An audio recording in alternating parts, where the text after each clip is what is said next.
50,000 रुपये आम्ही का मागतो आहोत त्याचं कारण तुम्ही जाऊन बघा, जमिनीची काय हालत झालेली आहे. पण एका अटीवरती मी समर्थन करायला तयार आहे, कारण मुख्यमंत्री जे बोललेत की खरडून गेलेल्या जमिनीला पर हेक्टरी आम्ही मनरेगातनं किती देणार, 3 लाख 3.5 लाख. मग मी मुख्यमंत्र्यांना तुमच्या वतीने आव्हान देतो आहे की दिवाळीपूर्वी त्या 3 लाखातले 1 लाख माझ्या शेतकऱ्याच्या खात्यात टाकाच. आहे बरोबर आहे माझं म्हणणं?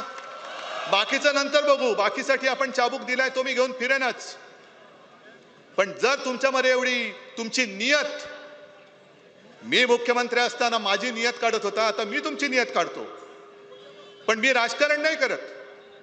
जो एक आपला शेतकरी दादा त्यांनी मदतीसाठी विचारलं तर त्याला हे सांगतात, ए बाबा राजकारण करू नको.